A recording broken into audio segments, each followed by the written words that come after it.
Rock 102, Springfield's Classic Rock. It's 5:34. And Bon Jovi with Bax and Nagle at Rock 102. Mostly sunny today with a high of 78. Tomorrow, more of the same with a high of 76. It is 56 right now in downtown Springfield. Scott Cohn will be joining us today to talk about a Patriots victory. We don't get to see that very often, but he'll be joining us after, 7 o'clock or so?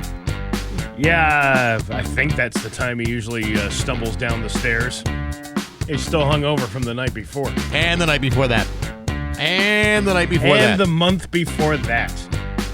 And we got other stuff today, too. It's not just all wrapped around Scott Cohen. Sure we do. I like your confidence.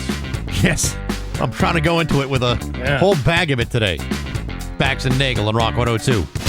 Rock 102 and Aquapump are giving you a chance to win a pair. Rock 102, Springfield's Classic Rock. It's 5:51, and Def Leppard with Bax and Nagle on Rock 102. It is going to be mostly sunny today with a high of 79. Tomorrow, more of the same with a high of 77. Looking at 55 right now in downtown Springfield. Hollywood Trash is brought to you by Western Mass Masons. Call them for all your foundation and chimney needs.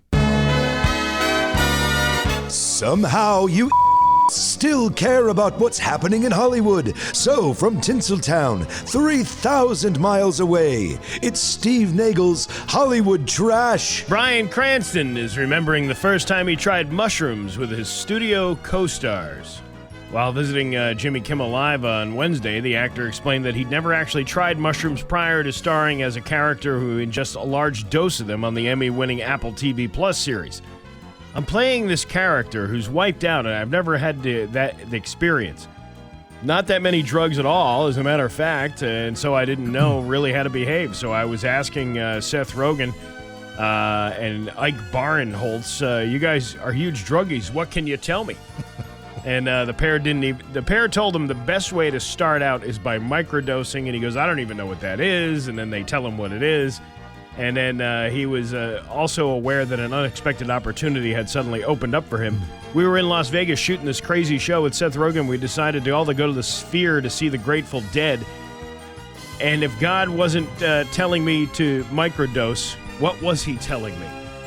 I'm actually kind of surprised to hear this taking so long for him to get involved in these kinds of drugs. I would have thought he would have been dropping acid with the kids and Malcolm in the Middle. Well, I mean, those kids are kind of on their own now. Yeah, I know. I'm just saying. I'm a little surprised. He had his reservations about it, though. Cranston said that he and co-star Catherine O'Hara were both clutching each other and going back and forth on whether or not they'd actually try it. From personal experience, I didn't take mushrooms, but I did take an edible at the Sphere watching this space thing. Yeah. And the first 20 minutes of it were very rough. Really? Yeah. Did you feel like you needed to put your feet and hands on the ground just to make sure you weren't flying away? I felt like I needed Gorilla Glue to keep me to my seat because I felt like I was going to fall off of it. It is a hallucinogenic, right? The regular devil's lettuce really typically isn't. It's more of a relaxation thing, but then, if you take too much, which I probably did. But you can be so relaxed that you can almost feel weightless. No, if you take too much, you feel paranoid. And that's exactly... Yeah, see, you got to be careful. I'm not telling anybody how to do anything. I'm just saying. No, listen, you're just trying to... You're just trying to impart some knowledge to people. That's right. I totally get it. The Emmys were last night. Did you watch them? For about a half a second. And host Nate Bargatze hyped a plan to keep his acceptance speeches short. Every winner is supposed to have 45 seconds to talk, but getting celebrities to stick to that is near impossible. Nate said he'd donate $100,000 to the Boys and Girls Club, but that he would take away $1,000 for every second that winners go over their allotted time, and he'd add $1,000 for every second that the winners left on the table. They tracked the changing donation throughout the show, and the final donation was $350,000. That's actually a better way to do it than by just playing the music and the people not even paying attention to the music going on. At least, you're held accountable for some sort of monetary donation, at least for a good cause. There's something on the line. Yeah. That's probably important. Nate did not exceed in shortening the show by 250 seconds. Instead, it went long, as usual, and he called the winner's execution embarrassing. The total ended up being negative, But thankfully, that didn't mean the children would end up forced to cough up money to the Academy, which I would be surprised that they wouldn't have to do that. Instead, CBS donated $100,000 out of the kindness of their corporate hearts, and Nate chipped in $250,000. What was the full length of the show again? 9 hours and 46 minutes, much like the length of a Yankees-Red Sox game. Yes. You see all the actors like strapping their gloves, and then they're just putting their hand up. Hold on, I'm not ready to bat yet. I mean, it takes us 2 days to come up even something close like that. Well, I mean, what do you expect from us? Well, I would hope nothing. I don't think people expect too much from us. I keep my expectations very tempered. Now, as far as the actual awards go, the biggest winners were The Studio, Best Comedy Series, The Pit, Best Drama Series, and Adolescence, Best Limited Series. By the way, 15-year-old Adolescence breakout Owen Cooper made history as the youngest ever male Emmy winner in any acting category. Really? Yeah, Late Show with Stephen Colbert won Best Variety Talk Series despite being canceled by CBS, which aired the Emmys. That's kind of ironic. Last week Tonight with John Oliver won Best Variety Scripted Series, beating SNL. But SNL 50, the anniversary special, won Best Live Variety Special. And announcing the winner for Best Variety Scripted Series, Survivor superstar Jeff Probst hosted a mini tribal council with John Oliver and SNL boss Lorne Michaels. Oh, God, that had to be hilarious. Now, let me ask you this. When Saturday Night Live won their Emmy, did all the former castmates show up, or they just stay home? Like all the ones that have recently been fired. No, they stayed home because they figured, hey, this ain't going to win anything. I suppose. Surprise. They shared in winning. Nate Bargatze's opening monologue was a play on his famous SNL sketch Washington's Dream, where he poked fun at the absurdity of contemporary television and streaming. He jokingly called CBS the Caucasian broadcast system. And you can watch all the highlights online if you want to. It sounds like something we should all be doing together. It sounds like I didn't miss anything. Let's see. Motley Crue singer. Earlier this year, Motley Crue had to reschedule their Las Vegas residency, and we finally know why. Singer Vince Neil shared that he had suffered a stroke on Christmas. My whole left side went out. I had to learn to walk again, and that was tough. The doctor said they didn't think I'd be able to go back on stage again. I go, no, I'm not going to do it. Watch and see. Okay. But Tommy Lee wasn't even playing the drums during the performance, so what's the difference if you just throw the body out on stage and play a background track? Have you seen Vince's body? Just standing upright might be a lot for him to handle. I get it, but I mean, if you're already trying to pull the wool over people's eyes by, not having a real, you're not playing live instruments. What's the difference of just wheeling them out there in a wheelchair and letting them go? Well, I mean, they certainly have played tapes of voices before.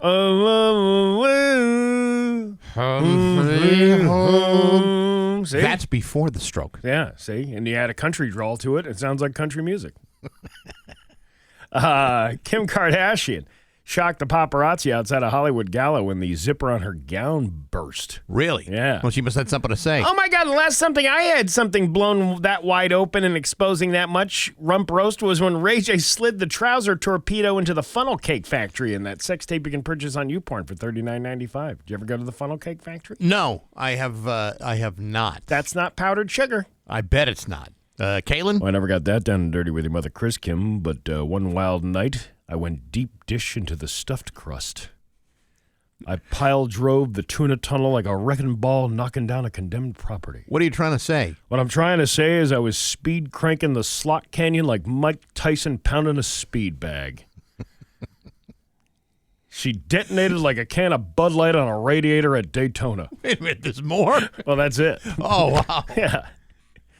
I didn't realize we were going to get extra. Did you ever see a can of Bud Light left on a radiator at Daytona? Not at Daytona, That thing will splash right in your face. I bet it will. And that's your Hollywood Trash on Rock 102. Ah. Professional. And now, Bax's View from the Couch. Brought to you by Rocky's Ace Hardware, your grilling destination. Weber, Big Green Egg, Uni Pizza Ovens, and Traeger Woodfire Grills. Hey, good morning, sports fans. How the heck are you?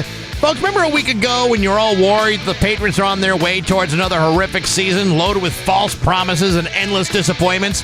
Boy, I sure do. Thank goodness there are teams in the NFL that are even worse. Otherwise, we'd be drowning in misery all season long.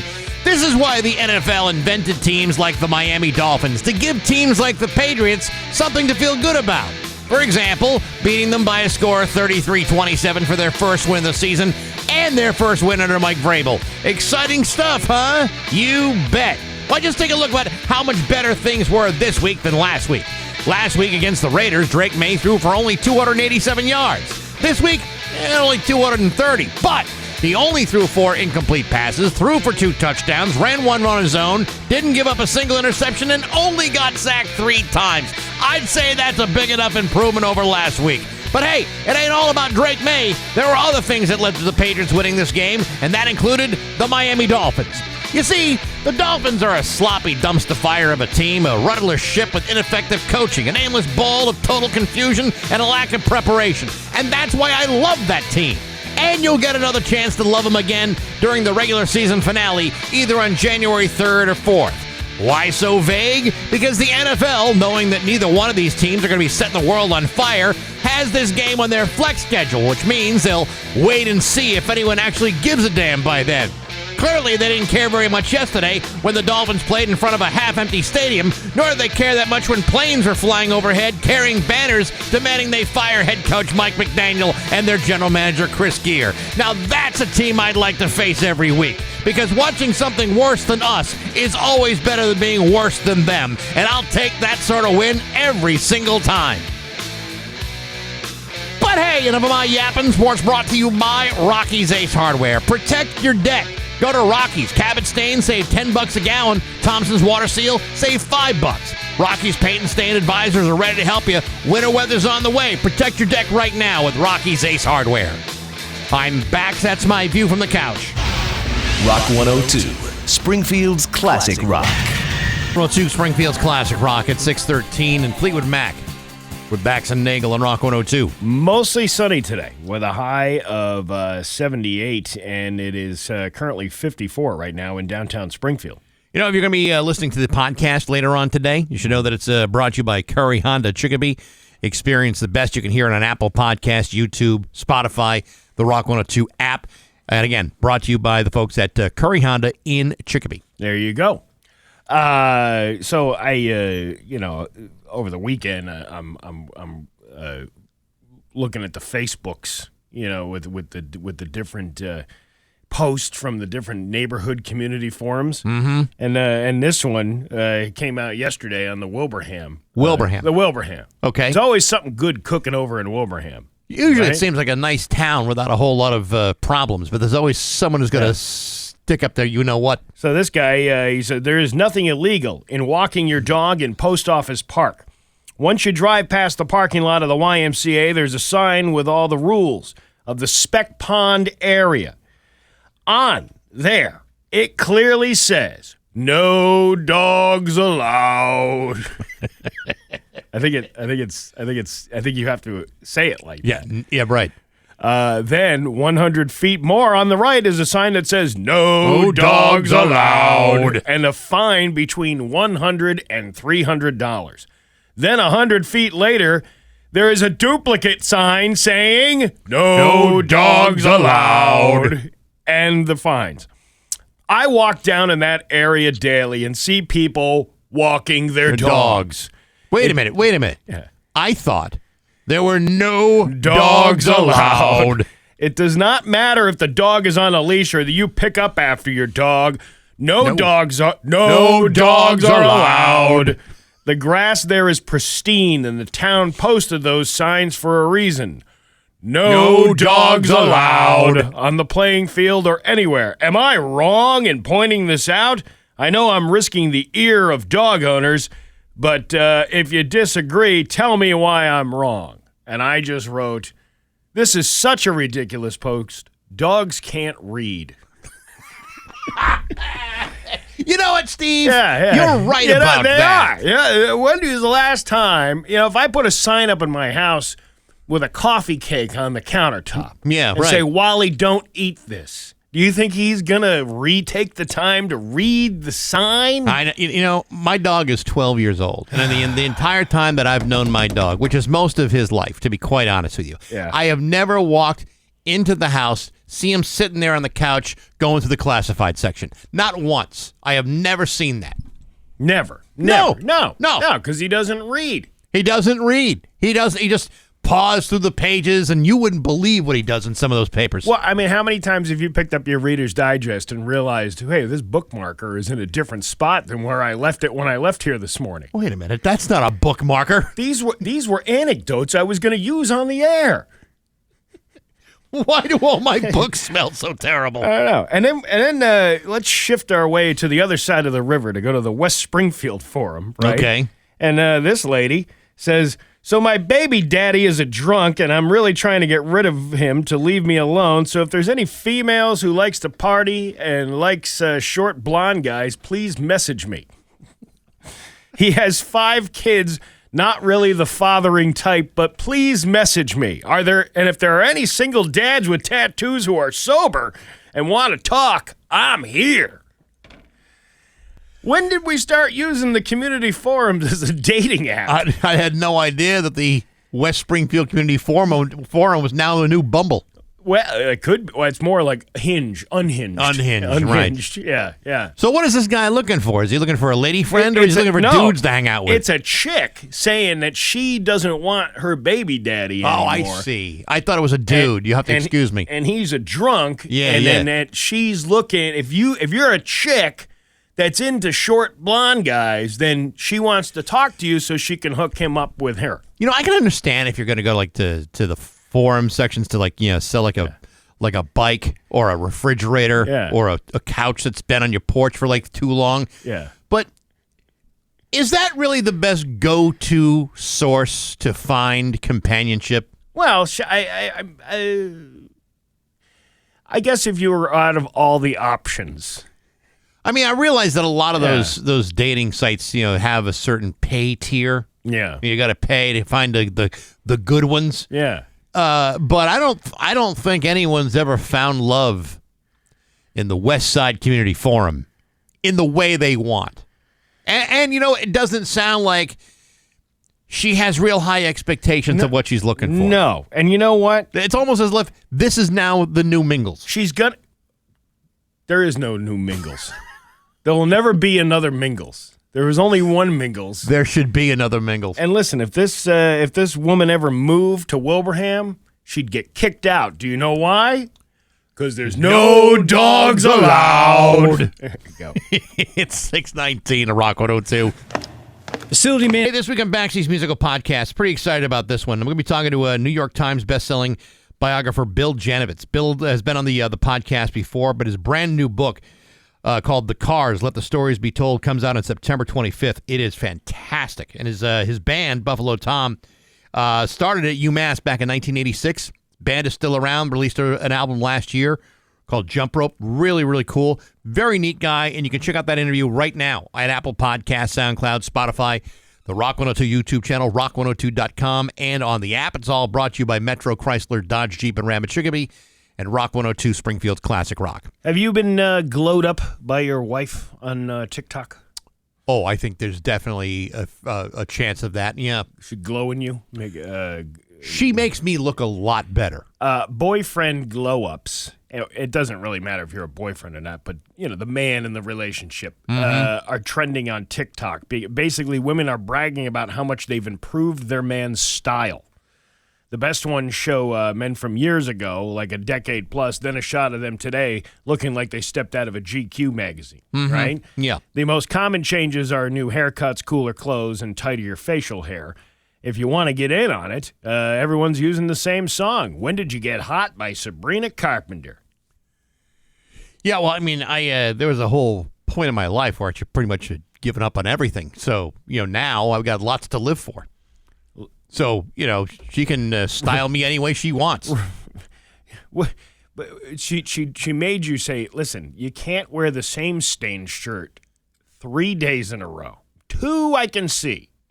but not 3. Well, I want to balance out the stains on the left to the stains on the right. That Yeah. way there's some sort of, symbiotic type of thing going on. By the way, I treated myself yesterday to a donut dip donut. One of those chocolate cream-filled ones with the powder on it. Yeah, that's The only drawback about eating that is, like, I look like I've been doing nose beers all day after I get done. Because there's no escaping getting that white powder on your shirt. Yeah, it kind of looks like you're an extra in that Charlie Sheen documentary. Yeah. Like you just participated in the coffee table roundup talk with Charlie Sheen. It's exactly how it is. But you know what? If you're in donut dip and your shirt is covered with the white powder, Yeah. you're there. So is everybody else. Yeah, we're So all hopped up on sugar. Yeah, you're all doing it together like it's a big giant party. And we're all saying "man" a lot. That's what we're doing. I don't walk in there unless I got like 2 or 3 buttons on my shirt unbuttoned, just to show off the chest hair. Well, because- and there's a place for the powdered sugar to go. I was going to say, eventually the stomach is going to expand anyway. You might as well just let it happen naturally, right? And Exactly. just fill into the shirt. That's right. That you just unbutton. Yeah. All right, you ready to hear this horrible voice? I'm guy? ready to hear it. All right. It's Bax and Nagle's Joke of the Day I'm funny how? I mean, funny like I'm a clown. I amuse you. on Rock 102, I make you laugh. Springfield's classic rock. You know, the only B word you should call a woman is beautiful. Sure. Because bitches love being called beautiful. Am I right, Baxi? You're right, Steve. You're right about that. That is the truth. Bax and Nagle in the morning on Rock 102. Here's your Western Mass News First Alert Forecast.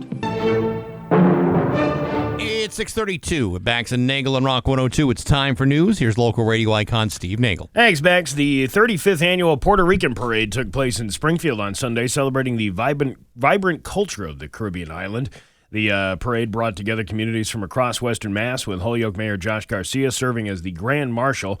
We are an immigrant and migrant community, both Holyoke, Springfield, and surrounding communities, Garcia said. It is critical that we continue to support cultures and continue to build pride and unite as Americans. The theme of this year's parade was Afro-Boricua, highlighting the resilience and the roots of the Puerto Rican community.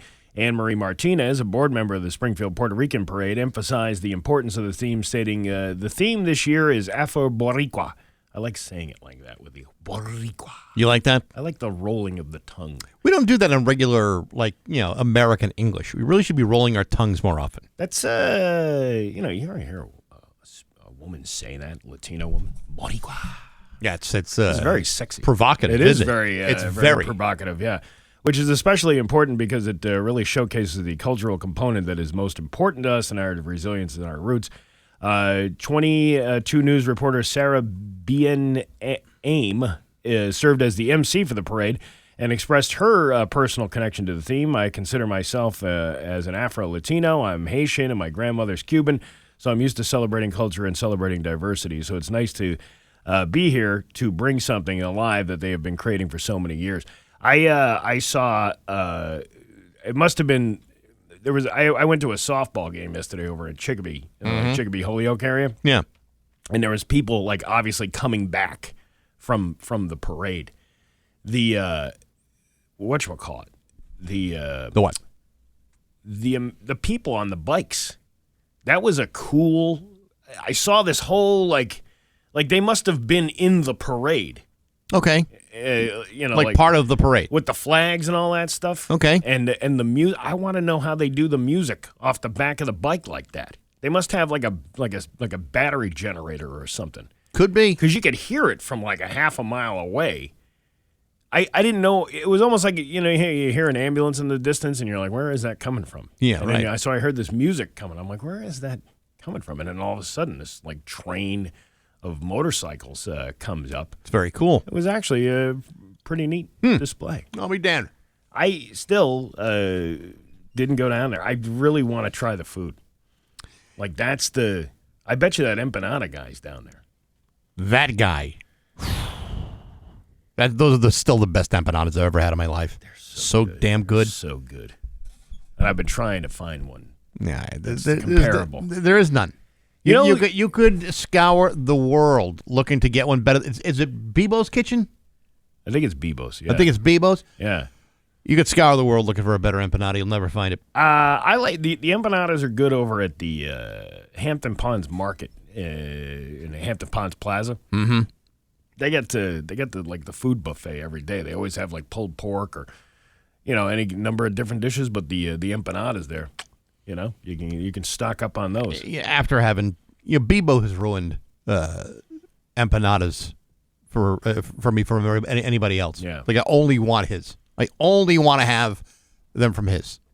We are not men, we are Bebos. B-E-B-O. Yeah. That's right. B-E-B-O-S. Mm-hmm. An individual was arrested in Bondsville on Friday in connection with a road rage incident involving firearms. Was he released on bond? Isn't that weird? Makes you think. The Palmer Police Department stated at approximately 9:47 p.m. on Friday, officers were called to Thorndike Street in Bondsville regarding a road rage incident. The department received multiple 911 calls stating that an individual had pointed a firearm at another person. When officers arrived in the area, 2 individuals were located, both armed with firearms. They were both detained by police while the incident was investigated. It was determined that the driver of the offending vehicle allegedly stopped abruptly in the road, exited their vehicle to approach another car because they were upset over their driving. When the individual was approaching, a passenger of the second vehicle lifted his shirt to display a visible firearm, allegedly as a de-escalation attempt. That doesn't usually de-escalate the situation. Not normally, no. The approaching individual believed that the passenger was drawing his firearm, and they drew their own firearm in response. That's what I'm talking about. Whenever I'm angry on the road, and it happens periodically, I got a slow-burning wick, as they say. Anyway, but when it happens, I almost never pull out my gun. Really? Almost never. You usually carry a gun with you while you're driving around? I believe that's my business. Anyway, what I'm trying to say is I don't pull it out. The gun. Unless you know how to use it. Well, because you just never know if the guy that you're pulling the gun out towards has a bigger gun than you. Also has a gun. Right. That's right. Yeah, you got to watch out for that. I mean, I suppose you can make the argument that the size of the gun does not matter, but I don't whip it out. Witnesses in the area reportedly stated that the suspect's firearm was pointed in the direction of the passenger, but not directly at him. Well, that makes it all better. The situation did not... Just waving it around indiscriminately? Yeah. What, like a Yosemite Sam? Well, he's the roughest. Who's going to be rootin' tootin' out here in Bondsville? I'm the rootin'est, tootin'est, toughest hombre this side of Thorndike. Yeah. The situation did not escalate further, and all parties cooperated with the police investigation. Palmer police said that both individuals were lawfully licensed and in lawful possession of their firearms. Following the investigation, one individual was arrested and charged with disorderly conduct. A passenger of the second vehicle was also found to be in unlawful possession of a stun gun, and they will be summoned to court for that offense. A review is currently underway by the licensing authority concerning the firearm license of the individuals involved in the incident. The identities of the suspect have not been released at this time. Let's see, what else is going on here? This guy in Springfield. A man from Springfield was arrested and charged with risk of injury to a child after allegedly taking several juveniles to a Target store to steal merchandise. The South Windsor Police Department states that 44-year-old Joshua Middleton of Springfield his charges stem from an incident in April 2024. It was determined that Middleton was responsible for taking several juveniles to the Target on Buckland Hills Drive to steal merchandise. Well, I guess if the kids get caught, they only get a slap on the wrist. They'll only be treated as juveniles. Middleton left the area before police arrived, and an arrest warrant was issued. He turned himself in at police headquarters on September 4th and was charged with risk of injury to a child. He was released on a $10,000 non-surety bond. He's scheduled to be in Manchester Superior Court Wednesday, September 24th. Well, I guess if you're, looking to recruit. Yeah, but, aren't there, like, child labor laws even when it comes to crime? I don't know about that. You don't think so? No, I don't think it You're matters. using like a 9-year-old kid to commit a crime for you. I would think that someone's got to intervene. You would think. The risk of injury, one thing, but I mean, just on a work level, I don't think you can have a 9-year-old doing an adult man's job. Yeah, I know. It is kind of, violating the law. I would never send like a 5-year-old to go hold up a liquor store. You know what I mean? I would never do that. One, he's never going to get served. And then two, well, first of all, nobody's going to take him seriously. Right. You know, a 5-year-old walks in there with a loaded handgun. Right. He's walking out of there with like a couple of, jugs of mudslide and some, fireball. It has to be so the wrong fireball. at so many levels. 2 suspects were arrested in Holyoke on Friday in connection with drug distribution in Gramps Park. This ain't your grandpa's park. Nope. Holyoke Police Chief Brian Keenan stated at approximately 7 p.m. on Friday, officers were called to Gramps Park on Elm Street for reports of suspected drug activity. Gramps Park is open from sunrise to sunset, and officers arrived past sunset and located the 3 suspects inside the park. When the individuals noticed the police, they started to head to a nearby alleyway. One of the suspects began to run away, but 2 of the officers ran after him and detained him after a brief pursuit. It was revealed that the suspect, identified as 28-year-old Jose Quiles Ramos of Holyoke, had 2 outstanding warrants out of Holyoke District Court. They searched him and found 32 bags of heroin and fentanyl, 30 vials of crack cocaine, and some cash. One of the other suspects was released, and the other, identified as 43-year-old Nathan Riley of Northampton, was detained after officers found narcotics in his possession. Police seized 28 bags of fentanyl, approximately 3 grams of crack cocaine from Riley. They were both charged with a slew of charges, and the arrests were made part of the Holyoke Police Department's Park Engagement Initiative as officers continue to crack down on drug dealing in the city's parks and playgrounds. The Big E had a pretty big weekend, attracting thousands of visitors, with many enjoying the attraction and food offerings during the first weekend. The Big E, the 4th largest fair in North America, runs for 17 days and is expected to surpass last year's attendance of nearly 180,000 visitors. It's a lot going on here. I'm still trying to process here, but I had to feed my stomach in the meantime, said John Johnson of West Springfield. That sounds like a fake name. John Johnson? Does he have his sleeves of his jacket rolled up to his elbows? What is his middle? Is his middle name Jonathan? Jonathan Johnson. I don't know. Hey, 180,000? That was like a one-day thing. Yeah. It wasn't this weekend. Yeah, I was going to say. I didn't think that this weekend got even near that. No, they're trying to break that record. Really? Yeah. That's a great idea. Well, everybody's got to have goals, Bax. Despite expectations of heavy traffic and long lines, attendees have reported light traffic in West Springfield and manageable lines at the fairgrounds. Visitors to the fair can enjoy bold flavors, rides like the Ferris wheel, and various food options, including deep-fried pickles and strawberry shortcake. Can't wait. Is this that reporter's first time here?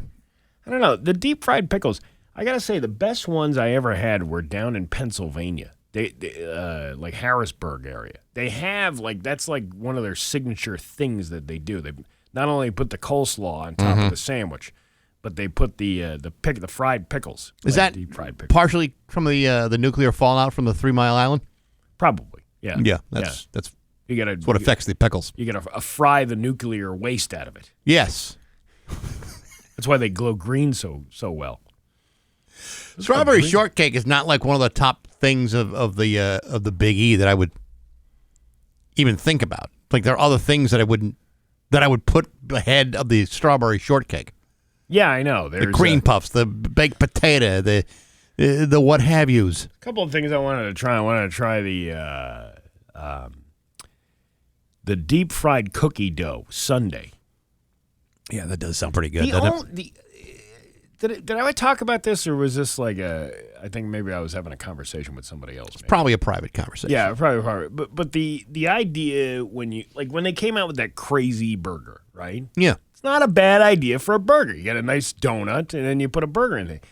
However, the burger sucks. It's not like if you want to make something like that, you got to have at least the meat be good as well. Yes, especially if you're going to charge, what is it, like $15 for I don't know what it is, 10 to 15, I don't know, whatever the price is. But even if you up the price on it, I'd rather pay for a good quality burger than just a frozen patty that you got from Walmart. See, this is kind of the problem I have, and it's not just the Big E, because fairs all across America do this.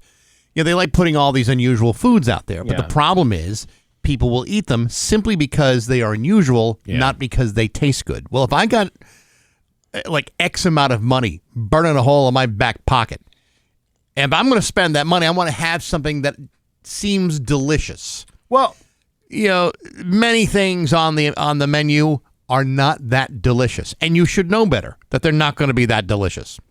I mean, case in point, like the fried cookie dough, that sounds delicious. A fried piece of cookie dough, Right. But if the ice cream isn't good, like what kind of ice cream are you using? Are you using crap, like not? Yeah, like using that cheap frozen dairy, ice milk stuff. frozen dairy dessert. Yeah, exactly. So I have yet to see. Maybe I'll sneak down there and try to get that. I just don't like. I just, when you say we really want to get more than 180,000 people in here someday to break the record, that does not seem appealing to me. No, it does not. I would rather go like in the middle of the day. There's 5 people there. 10 people tops. That's it. There have been days. I've been there, when it rains. That's a good time to go. Of course, there's no rain in the forecast this week, but that's like the best time to go when it's pouring rain out because nobody wants to walk around. But if you stay in the buildings, big deal. You put a poncho on. You go from place to place. Or if it's cold. Even if it's cold out, I put a sweatshirt on, maybe a jacket, I'm perfectly fine. I kind of like when it's cold because you're too hot outside. Your feet are burning on that hot asphalt. You got to sit on the footsie wootsy every 10 minutes. You ever put your foot on hot asphalt? Yes. Yeah. I have. You ever put your tongue to the hot asphalt? Not at the Big E. No. No, see, I'm not the kind of person that would put his tongue onto the ground, nor would I eat something that fell on the ground at the Big E. That's true. I'm not pointing fingers, but I think we know who we're talking about. Well, I mean, everybody's got their own taste for things. You dropped a tater tot on the ground at the Big E, picked it up, blew off the dirt, and put it back in your mouth. Well, how different is that from eating anything? From Clydesdales relieve themselves on that asphalt. And what about all the other things that you're eating? Think about this. All of that stuff is on the ground from the parade after parade after parade. Mm-hmm. When you go into a bathroom and they tell you that the dirtiest part of the bathroom is when the toilet gets flushed? Because all of that stuff sprays up throughout the thing, and then there's contamination. Yes. You don't think that what you're putting in your mouth has any horse dung on it? There's always a possibility that microscopic particles are floating around the air. I don't see what the difference time. is. I know you don't, but to me, it's like a psychological thing. I don't want to eat anything on the ground that a Clydesdale may have contaminated. I think you're being... Have you seen the size of what a Clydesdale is capable of producing? Yeah, well, but any number of barnyard animals that are floating around there and people are eating, ice cream. You don't think when you're walking in the Mallory building that microbes of horse poop and cow poop aren't getting onto that ice cream that you're eating? I don't eat inside the Mallory building. It doesn't matter, Bax. You're in an area that the entire place smells like a barnyard, which means if it smells like a barnyard, there are particles flying around. Now, you are taking issue with the fact that I picked one up off the ground as opposed to just having. I don't see the difference. Yeah, see, I think what you're trying to do is, project some sort of excuse as to why you put yourself in harm's way. I know you have an immune system, but man, you were testing it to its very limits that day. I don't know, because after we left, I don't know what we were there for like 4 hours after that. I don't know what happened after you left. Yeah, I would have gotten sick very quickly had that been something. Oh well, Steve, it's okay. You survived. You're here today. Yeah, it's all that matters. It's true. I'm just trying to prove to your point that it's I think you're just trying to justify your lackadaisical because I am hygiene. Justified in saying that. I guess I could be that way. Your Pioneer Valley forecast today going to be sunny with a high of 79. Tomorrow, more of the same with a high of 77. It is 56 right now in downtown Springfield. I'm Steve Nagle, and that's the news on Rock 102. Oh, yeah.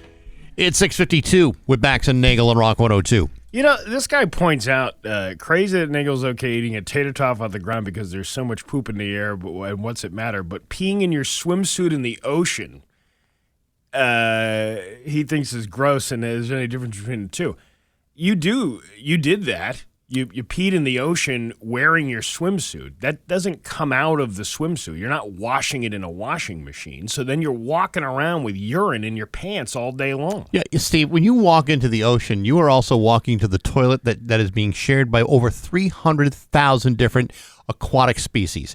My little so what is the my difference? little small contribution to the Atlantic Ocean is not such a big deal. So you're okay jumping into a puddle of water that everybody has pooped in. Yep. But a tater tot on the ground with a little bit of horse dung on it is just too much for you. Did you not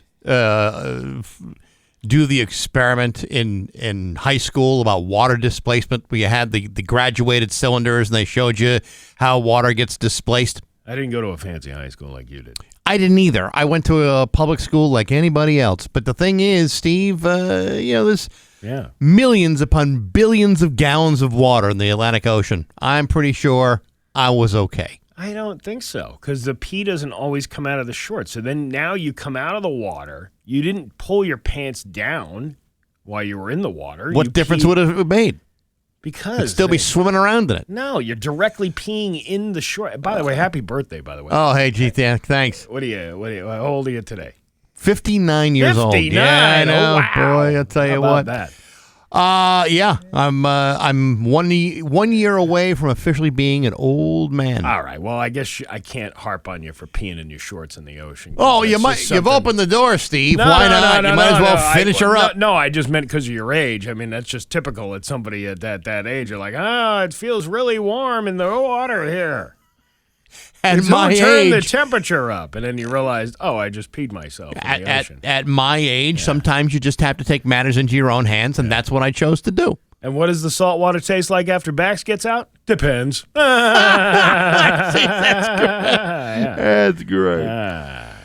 Anyhow, happy birthday! Thank you, Steve. What are you gonna do? Are you gonna do anything fun? Did you do anything fun for your birthday weekend, or did you? I spent some nice quality time with my wife. We went out to dinner. We went out to lunch. We did a little bit of walking around. It was a quiet weekend. It's very nice. And I expect today will be no different. Really? Yeah. What are you going to do? I don't know, Steve. We'll probably go out for a nice dinner, and that'll be that. Where are you going? None of your business. Why not? Because we haven't decided yet. What do you mean you haven't decided yet? How do you not know where you want to go for your birthday? Because a lot of the places I would normally have gone are not open on a Monday. Like where? None of your damn business, Steve. I don't want you tracking my every move. I'm not tracking your every move. I'm asking you where you're going to eat. I don't know what. So why don't you just make it up and say a different restaurant so then everybody flocks to that one and then, you're not We're going to Red Rose tonight. They're not open on Mondays. Exactly. Yeah.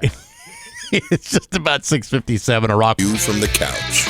Brought to you by Rocky's Ace Hardware, your grilling destination. Weber, Big Green Egg, Uni Pizza Ovens, and Traeger Woodfire Grills. Hey, good morning, sports fans. How the heck are you? Folks, indulge me for a moment as I point out that the Boston Red Sox have only 12 games left to go on their regular season schedule. And while this weekend series against the Yankees wasn't exactly great, at least they avoided being swept. Because you see, while the chances of winning the division is close to a statistical improbability, they still seem to have a lock to win a wild card spot. But of course, much of that depends on the outcome of the next 12 games as they get set for series with a team formerly known as Oakland A's, Tampa, first place Toronto, and then Detroit. This morning, ESPN posted a listing of the odds for every team that's currently in the hunt for the postseason. And according to the numbers, the Red Sox have a 1% chance of winning the division and a 1% chance of getting a first-round bye. However, they share a 92% chance of winning one of those two American League wildcard spots along with the Yankees. The odds also claim that the likelihood that Toronto drops behind and gets the playoffs as a wild card, only 9%. Of course, they also say the Red Sox chances in the postseason get slimmer and slimmer with every round. For example, the chance of them getting to the divisional series is at 43%. They only have a 26% chance of making it to the ALCS and a 16% chance of winning it. They also predict that if the Red Sox were to somehow magically make the World Series, there's a 93% chance that they will lose. Folks, I could have told you that information in March. You don't need to go through a full 162-game schedule to draw those conclusions. This is a team that's missed the playoffs 3 years in a row. And if they blow the next 12 games, they can potentially miss the playoffs again for the 4th straight time. Thankfully, there's only an 8% chance of that happening, but being a lifetime Red Sox fan has taught me it's this. If there's a way to screw things up and defy the odds, the Boston Red Sox will almost always find a way to do it, because that's what Red Sox baseball is all about. But hey, enough of my yapping. Sports brought to you by Rocky's Ace Hardware. Craftsman Outdoor Power Tool Kits, $20 at Rocky's. Blowers, hedge trimmers, string trimmers, $20 with your Ace Rewards card. Fall cleanup, sped up. The Craftsman $20 outdoor power tool sale going on right now at your neighborhood Rocky's Ace Hardware. I'm Bax. That's my view from the couch. Rock 102, Springfield's classic rock. Springfield's classic rock. It's 7-Eleven and Queen with Bax and Nagle on Rock 102. Sunny today with a high of 78. It is 56 right now in downtown Springfield. Well, look at this. A Patriots victory. Yes. Here we are on a Monday talking about something good for a change. Who knew? I didn't expect it.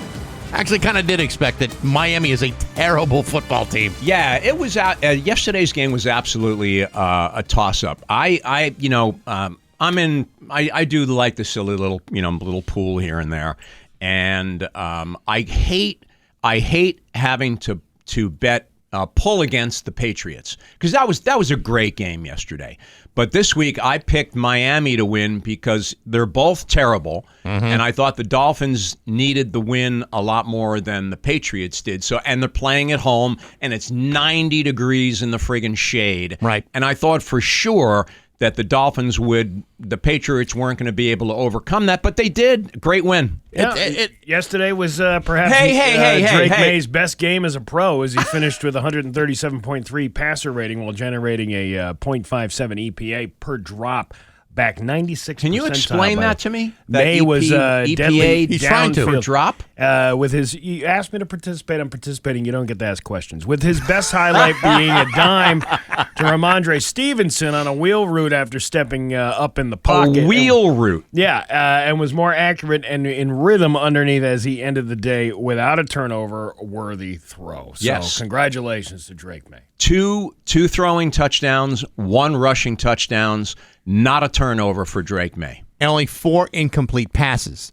That's pretty amazing. The one thing that is kind of screaming out to me, though, is there is absolutely no running game what to speak of. Nope. And I think the longer you go on in the season and rely that much on a Drake, you got to run the football. You got to run the football. But I don't know if it's the line isn't strong enough and opening holes for this stuff, or they're not making setting up those plays. I don't know what the answer is here.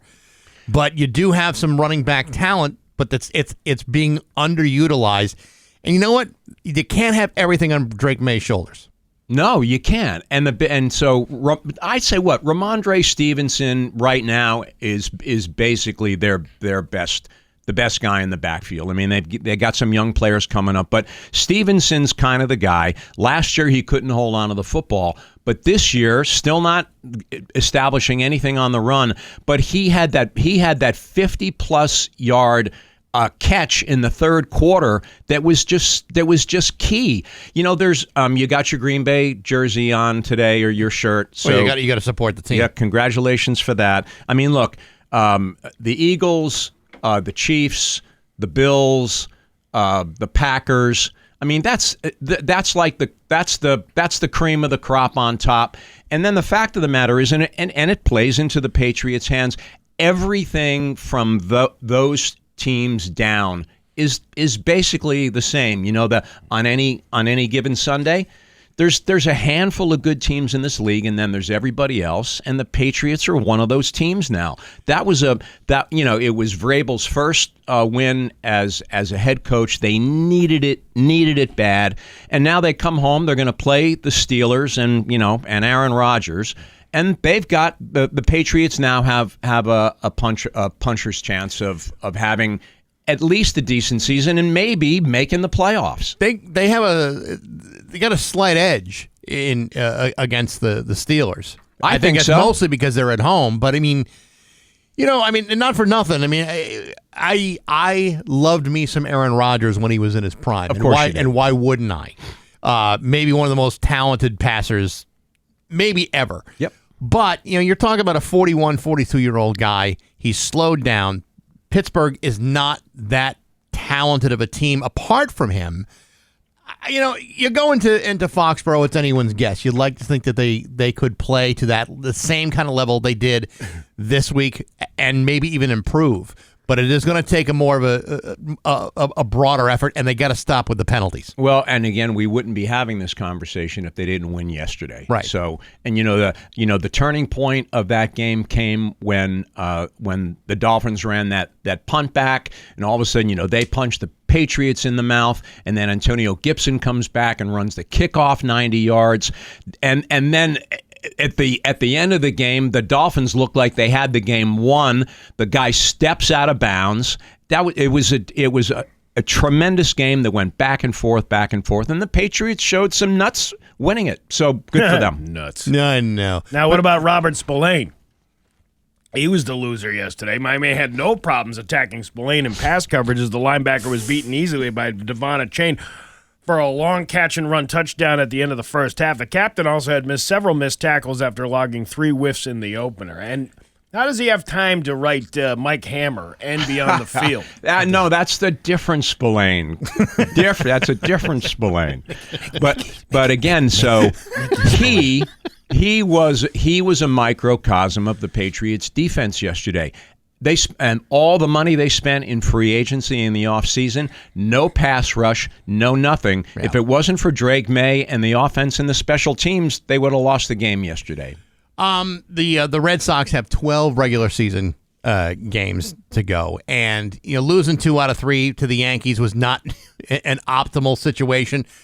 But ESPN actually posted something this morning I thought was actually pretty interesting. It's the odds of what happens now. Sure. Yep. Because you got a bunch of teams that are kind of in the hunt for the postseason. Pray tell, what does it say? Well, it says that the Red Sox have a 93% chance of making the playoffs. Yep. Whether they, and a very slim chance of winning the division. And that's the playoffs. Could be the second. It could be the first wild card, the second, or the third. Yeah.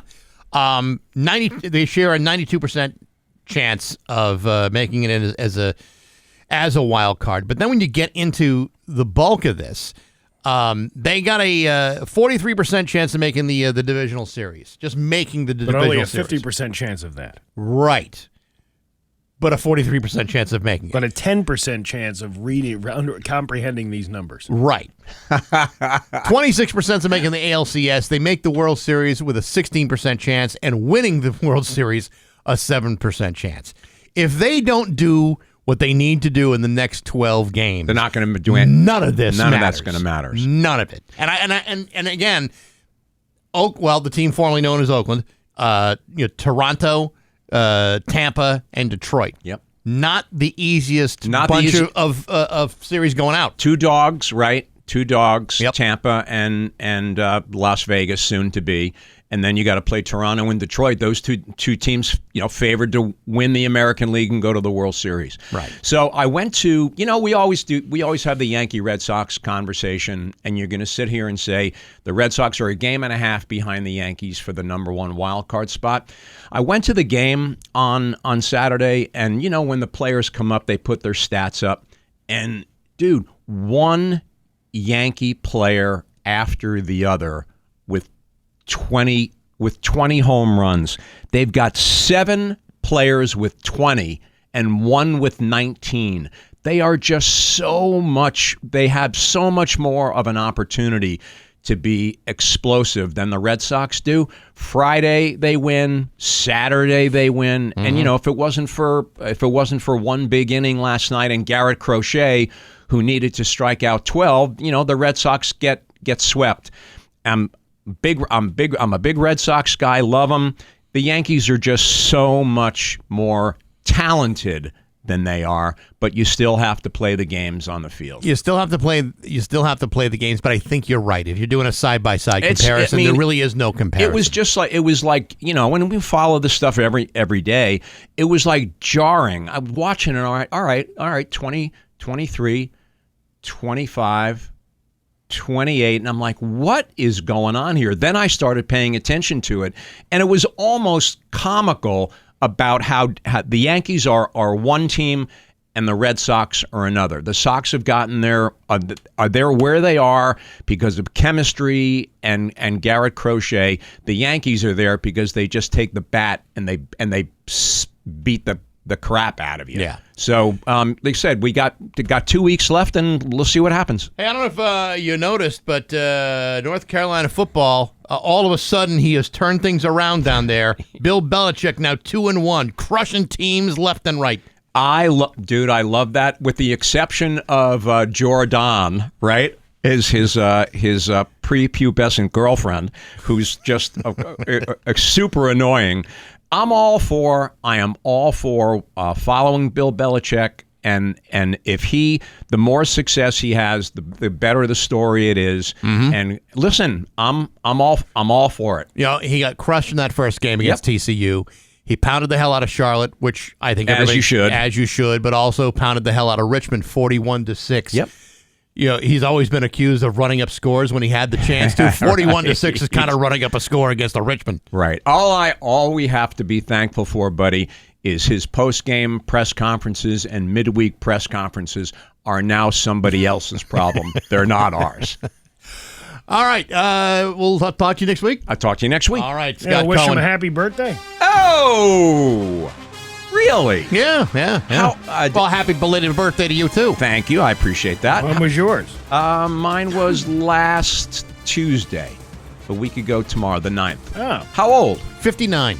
How that a boy? Yeah. Good. I'm almost as old as you. You all almost are. Several years ago. The big ones are the 0s and the 5. Yes. So you got your big one next year. The 9s mean nothing, unless time's running out. I was going to say, and God be willing, Bax, we'll be sitting here talking about the big 6-0. But he's past the point where he's allowed to have surprise parties for the 0s now. Because you don't want to, disturb anything. I can't handle big surprises. Well, we'll see you next week. Happy birthday. Thank you. It's 7:22 and Rock 102.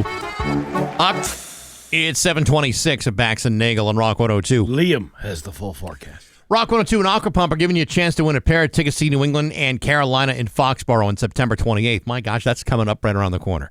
Sign up at rock102.com. By the end of the day on the 21st, it's your chance to see New England and Carolina, brought to you by Aqua Pump and Rock 102, Springfield's Classic Rock. I think it was July 4th weekend. I'm in Dollar General, and they already had the Halloween candy out. Oh, yeah. Right? Well, there's a Costco in Florida that already has the Christmas decorations up for sale. How do you feel about that? It seems a little early for that. Technically, it's still summer until September 22nd, which is next week. And there's still 3 months of fall, but not for Costco. They're ready to celebrate the Yuletide right now. A shopper in Royal Palm Beach, Florida, shared photos of a bunch of Christmas displays set up at their local store, even though Halloween candy is dominating the aisles. Doesn't like buying an inflatable Santa in September, is there? Are we skipping right over the pumpkins and going straight? See, to me, forget the turkey, too. I mean, I haven't even begun really thinking about Halloween yet. Yeah. And not that I have a great deal of love for the Halloween holiday. I mean, I'll do what I do, but I mean, who's buying candy now for something that isn't happening for another month and a half? People with candy problems. Yeah. I'll tell you what. Sugar addicts. Yeah. People like us. Well, I mean, how long does the stuff sit on the shelves once it gets to the store anyway? Depends what it is. I mean, I'm pretty sure there's some like Zag nuts that sit there for months at a time. Yeah, that's what I mean. Like, how fresh is it? Like, when is the freshest that candy is? Is it when it's put up on the shelf, or has it already been sitting in storage for 3 months just in preparation for the thing? I know, people who used to work for, or people who do work for grocery stores, and how far ahead, like, they're already like 2 seasons ahead. Sure. Because they're planning on, like, that's their next deadline is, the Christmas season or whatever. Right. They've already done Thanksgiving and Halloween. So, I don't know. It does seem a little too early at this point to be bringing out all the Yuletide, but I know we talk about this every year, but it's always too soon. But I think those I think those seasonal changeovers do happen earlier and earlier every single year. I don't remember anybody talking about Christmas stuff on September 15th. Huh? And I don't ever recall anyone talking about Christmas stuff as early as September 15th. Yeah, no. It just seems like it's getting earlier and earlier. Yeah. Well, I mean, back to school shopping happens the day after school gets out.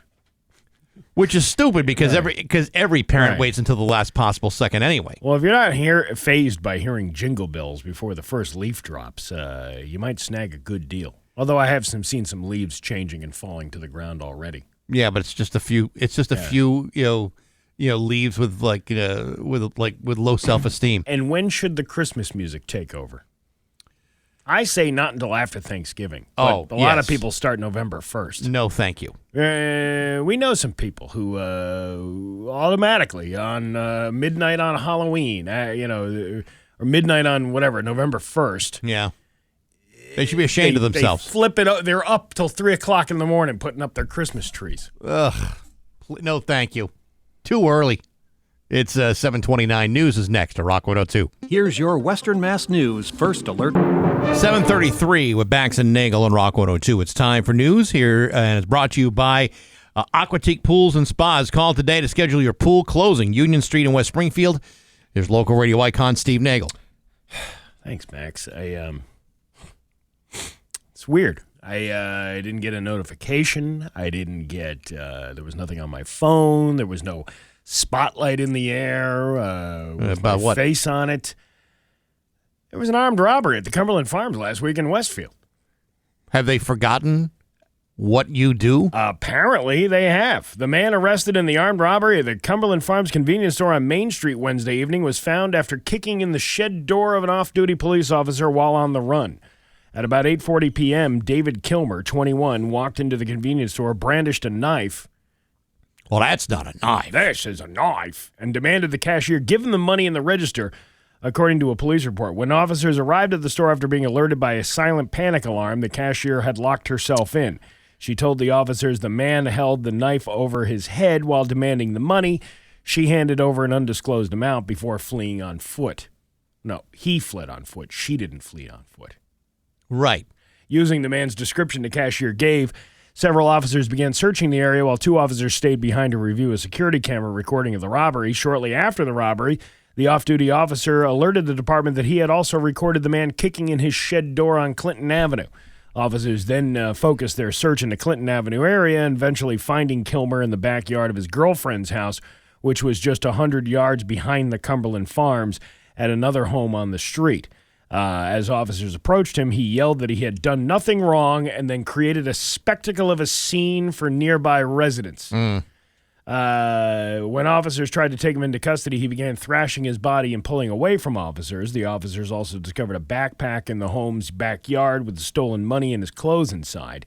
Kilmer had apparently ditched the weapon before being found. Kilmer was charged with armed robbery, malicious destruction of property under $1,200 for kicking in that shed door, assault with a dangerous weapon, resisting arrest, disturbing the peace, and disorderly conduct. Now, had they called me, this would have never escalated past the point of the knife being taken out. You know what I'm kind of surprised by? Now, that incident with you in the Cumberland Farms happened how many years ago? God. A lot, right? It's been a long time. 12 years ago? 12 years ago. Yeah. You would think if every Cumberland Farms was set up with a silent alarm, that they also would have put up the Steve signal, kind of like the bat signal. That's what I'm saying. I didn't get any notification from the police, from the mayor's office. You could have been there in a heartbeat while the very beginning of this whole crime was taking place and thwarted the entire thing. I don't know what they're thinking. Maybe it's because Dan Knappich was the mayor at the time, and he never told. And there was another mayor in between, I think. So I don't think he told. Nobody told General Patton, who's the mayor now. Right. Mike McCabe. Right. Well, you know what, Steve? I think it's a mistake that they're making over there in Westfield. I think it's a huge mistake. And, I'm a little offended that you didn't ask me to come help save the day. Otherwise, there would have been no police chase. I would have kept the streets safe. You know what? It seems to me that Cumberland Farms has forgotten who protected them when their guard was down? Who was it? Me. It was you. Me. It was me. It's an outrage, frankly. The Holyoke Police Department's ongoing efforts on cracking down on open-air drug dealing has led to 2 arrests on Friday. Around 7 p.m., police responded to complaints at Gramps Park, Elm Street, for suspected drug activity. So, again, here's the cops ruining a perfectly good farmer's market at 7 p.m. at night. I'm telling you what, these CSA farm shares are really getting out of hand. The park was closed from sunset and police began their enforcement in the area. Officers noted 3 subjects within Gramps Park still in the area. When the subjects noticed they were being observed by the police, they began to take off into a nearby alleyway. After a brief pursuit, police managed to detain 3. 28-year-old Jose Quilos Ramos of Holyoke, 43-year-old Nathaniel Riley, were both to be found in possession of 60 bags of heroin, 30 vials of crack cocaine, and money. The third person was released from the scene. Both Ramos and Riley will face a slew of drug charges in Gramps Park. I've never been in Gramps Park. I don't know what kind of shenanigans are going on over there. It's got to be named after a grandpa. Somebody named Gramps. Yes. I want to know the history of it.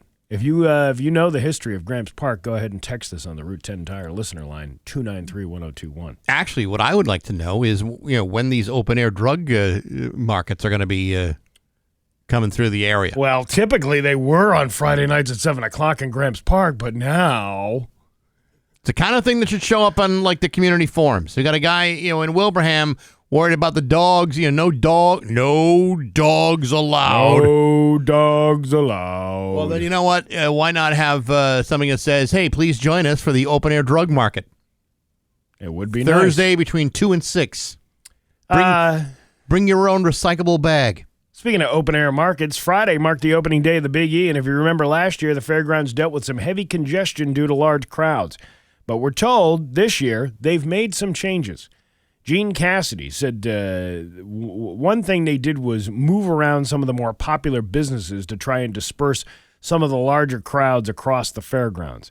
I hesitate mentioning because I don't want to play favorites, but Macho Taco really took off. To their credit, they have a great product and we helped them build their business, but now they've been moved to a spot where they can handle more people getting by them, and we have a new business incubating their spot. Incubating in their Is that spot. allowed on the Big E grounds? Well, they do it with the chicks. I mean, usually if I'm going to incubate, I do it on my own time. Don't they do it with the eggs, and that's how the chicks hatch? Oh, that's what incubation is. Right. I'm thinking it was something else. No, it's intubation. That's not quite what I was thinking. Well, you're going to need that after you go for the Big E for a weekend of At my age, you're 180,000 damn right. people. Yeah. Daniel Corpse of Springfield. That's a weird name. No kidding. Is a regular fairgoer, although the traffic volume seemed on the lighter side Friday afternoon. They aren't convinced it'll stay that way. It's always going to be packed. I guess some suggestions like moving things around would be nice, but I feel like people from all over the world come here. So it's always going to be packed. I don't know if there's too much international travel. I don't know. Performers maybe, but not... I don't know. Is there somebody on a 15-hour flight from Dubai coming in? I really don't know. I mean, it seems like most of the people there are from the New England area. Yeah. Not necessarily from this area, but I don't see a lot of international flavor. Here's the history of Holyoke. Gramps was a restaurant around the corner. Polish restaurant was there for years on Lyman Street. Oh, so they just named it after the park. Back to the Big E, though. That's probably like where the Amish send their, you know how when they send them off to go try the world? Right. They always wait till the 3 weeks the Big E is so they can go to the Big E and realize nobody wants to be out in public. Yeah, but the Amish do sell furniture out there at the Big E. Yeah, but I mean... So, I mean, they could, I mean, they're not really sending them out into the world. If you're going to send somebody out in the world, I don't know if Big E week the best time to send somebody out. Oh, you never know. That would be a good time. I don't think the Big E gives you a real good sense of what the rest of the world is doing. Are you sure? If all you knew from outside the Amish community was the long line for a baked potato, yeah, You know, when you guys can raise a barn in half a day, but you wait for the same amount of time to get a baked potato, that doesn't seem right to me. And we even think the Amish would find that to be ridiculous. You can go to the Connecticut building and have another potato that you don't have to wait in line for. There's like 15 other places you can get a potato. Right. A 46-year-old man in Calgary is facing charges after tunneling into his upstairs neighbor's apartment. Was that wrong? Should I have not done that? What he like dug through the walls and stuff? This is crazy. The woman above him was out of town when it happened, but told police she'd been having issues with the guy. Her front door was still locked when she got home from her trip this month, but as soon as she went inside, she knew someone had been there because there was a large hole in one of her walls.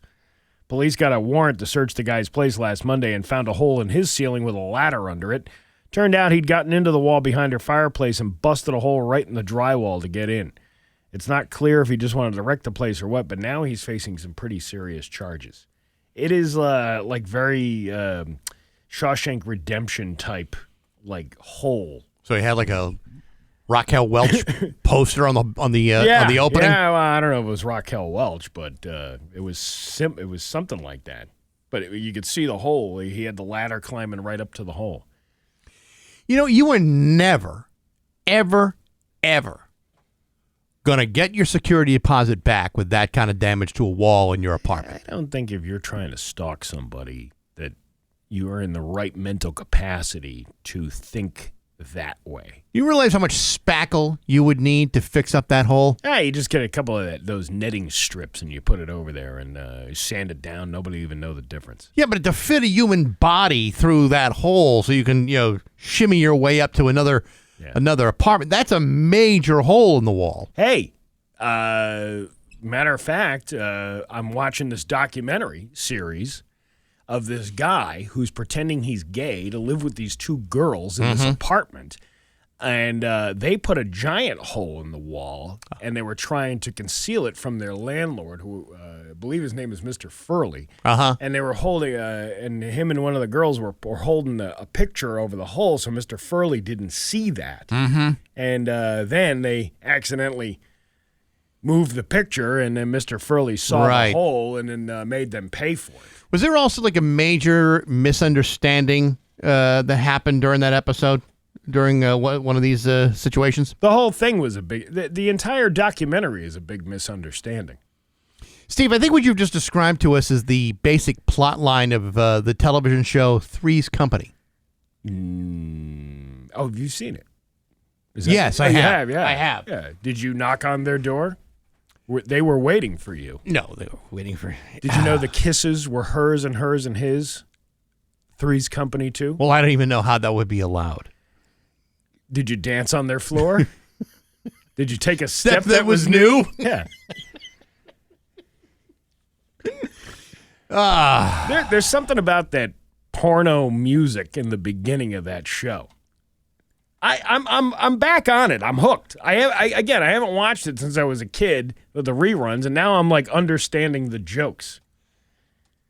Hold on. I'm looking for it now. I can't get on it right now. Oh, I can. Here we go. Here we go. Yeah. Oh, what is it? This is like a different version. Yeah. Come and knock on our door. Oh, that song that's sucks. the crappy version. Let me see. Let's see if I can pull it up here. Three's Company intro. Oh, here you go. You ready? Yes. Oh, come on. Ads. Stupid ads. Here we go. This is like the full version. Here we go. Yeah. Yeah. Very porno-like music. Come and knock on our door. Come and knock on our door. We've been waiting for you. We've been waiting for you. Where the kisses are hers and his. Three's Company too. Come and dance on our floor. Come and dance on our floor. Take a step that is new. Take a step that is new. We've a lover's face that meets your face. Three's Company too. You'll see that love is a ball again. Laughter is calling for you. Down at our rendezvous. Three's Company too. That's a classic song, huh? You know, the great Alan Thicke wrote that song. Did you know that? Really? Alan Thicke. Really? That is true. He wrote all of those. He wrote Different Strokes. He wrote The Facts of Life. He wrote The Facts of Life, too? Yeah, him and, what's her name? Who was the chick that sang the song? Lori... Diane Warren. No. Lori Loeffner. Nope. Who was it? Gloria Loring. Gloria Loring. I knew there was whatever, a Lori in there. something like that. Yeah. Well, you take the good and you take the bad and you take them both, and there you have. Sometimes it's good, sometimes it's bad, sometimes it hits you in the nads. The backs of life. The backs of life. Stop. We are not allowed to play that anymore. Why not? Because he doesn't work here anymore. He hasn't worked. We were playing it without him. And I was told that maybe we're beating a dead horse. Come on. Yeah. When has this show ever beaten a dead horse? 6-7. Yeah. See, right. Listen, I got a lot of complaints about that. Why? From the youth. Your kids? That is so cringe that you were talking about that. About the 6-7. Yeah, your show has become so mid. Matter of fact, there was a lady who asked me to do a community event on Friday. Yeah. And reached out, and then she started off the message with 6-7.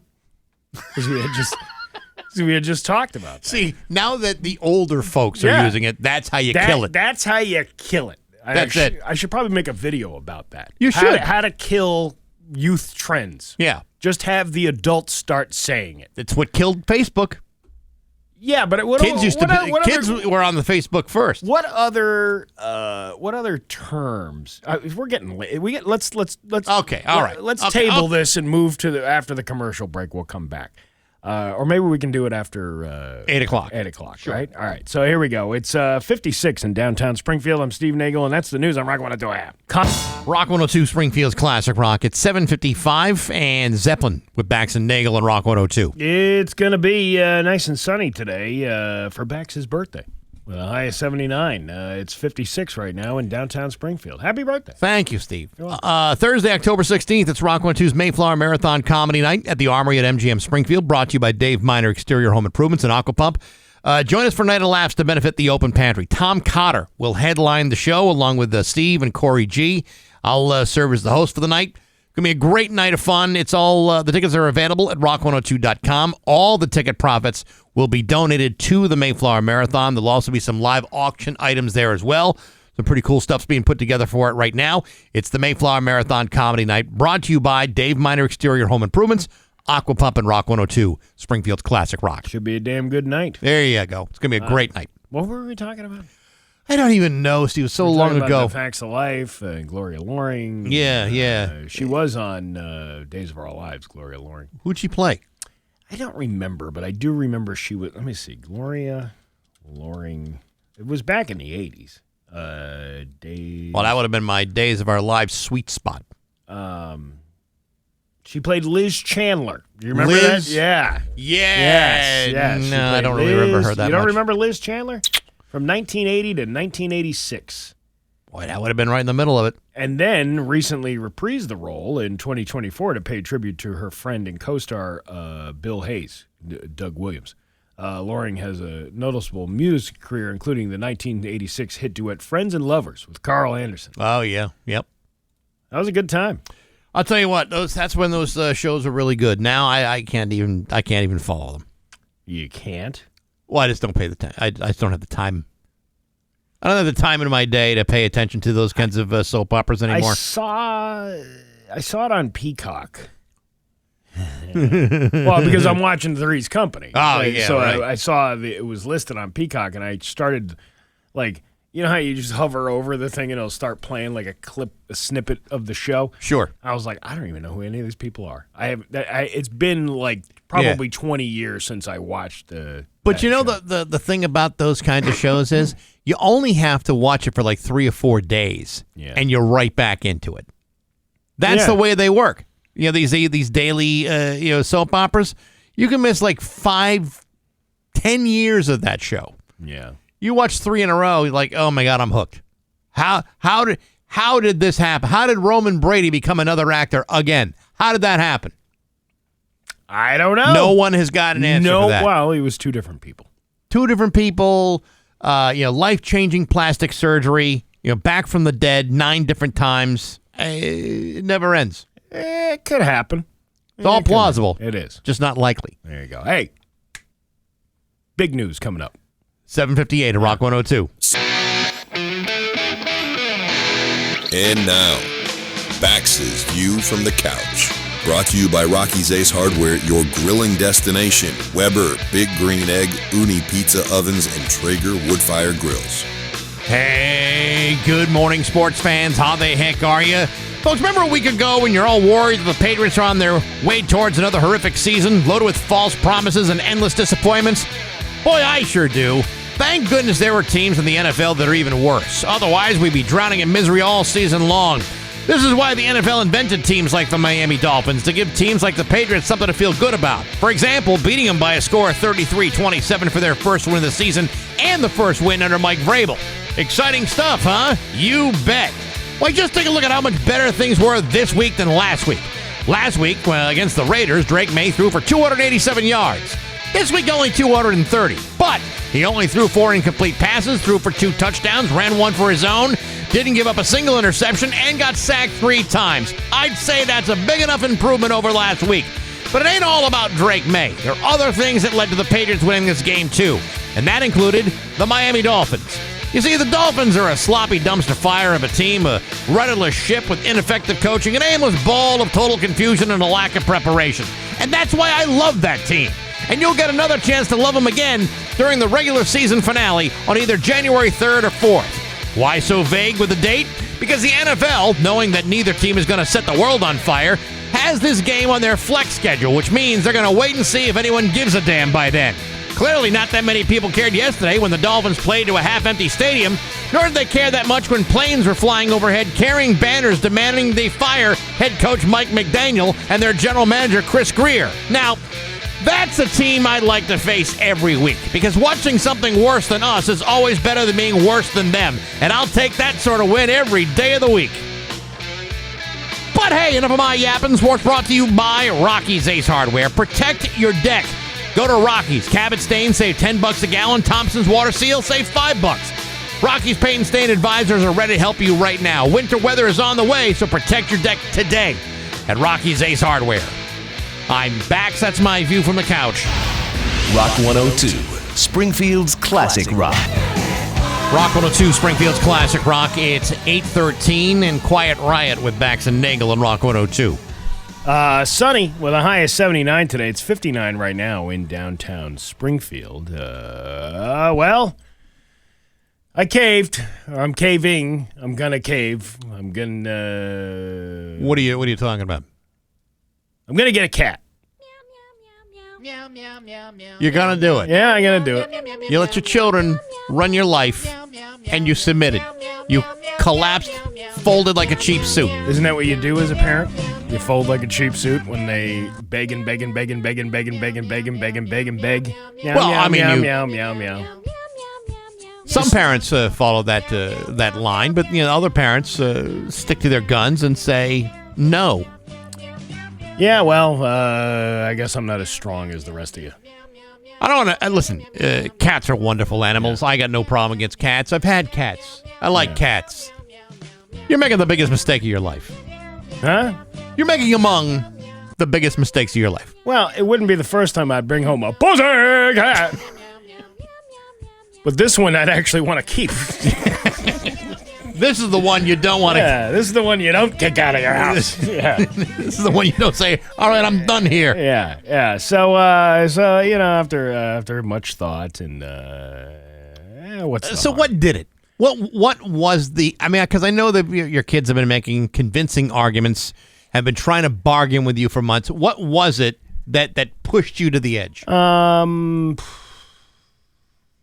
don't know. I just maybe I'm just sick of being harassed over there. You got to remember, this kid's been wanting a cat for like 5 years. Yeah.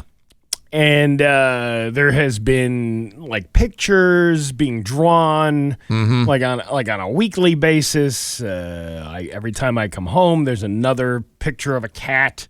Is this the same printed kid? up from a printer? Is this the same kid that wanted the guinea pig too? No. That was the other one. Yeah. The guinea pig.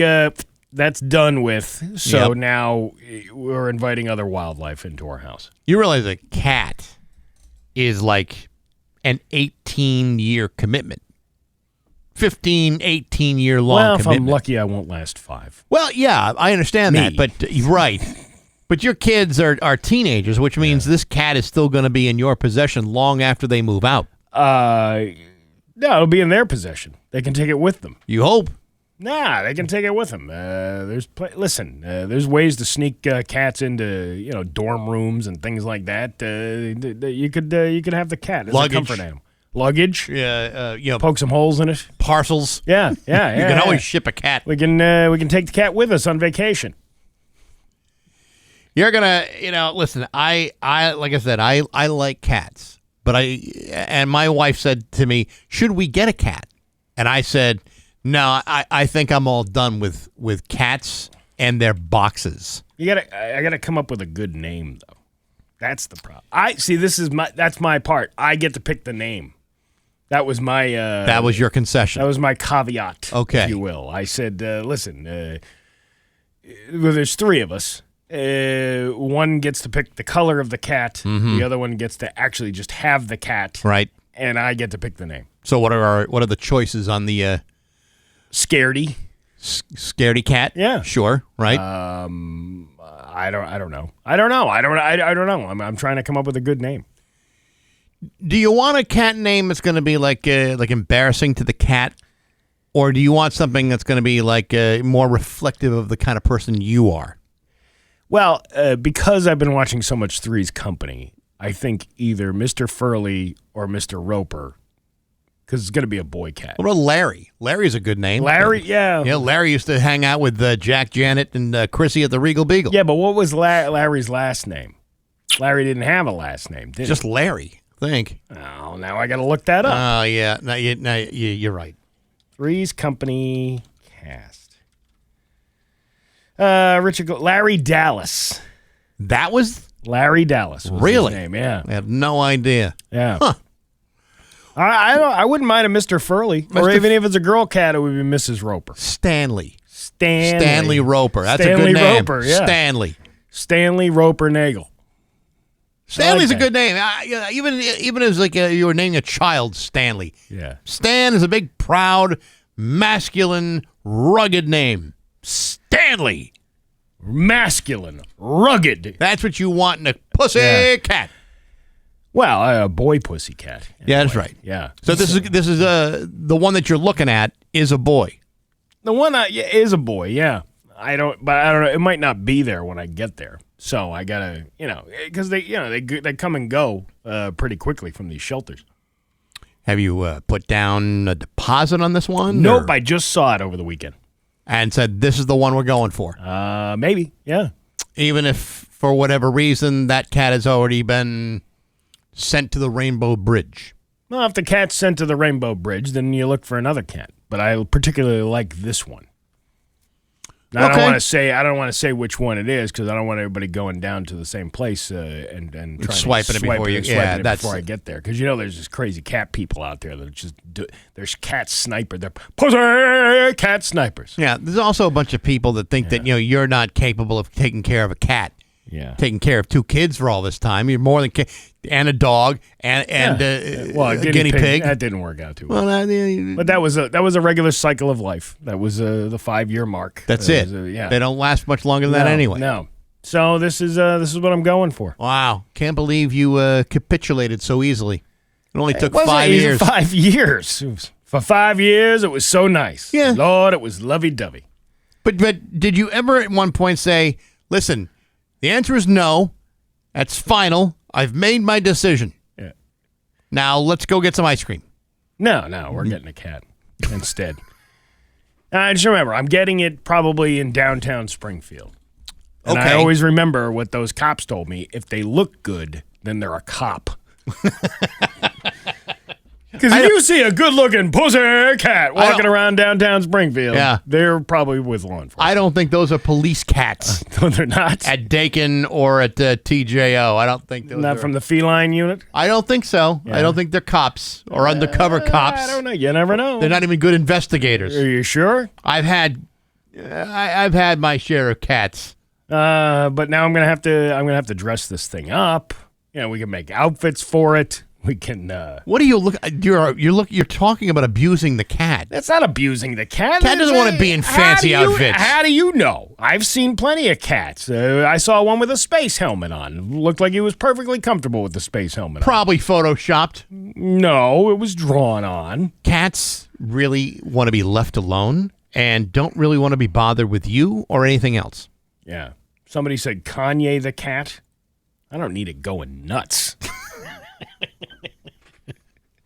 I mean, Kanye can get out of hand. You gotta ask yourself, do you really want an anti-Semitic cat coming into your house?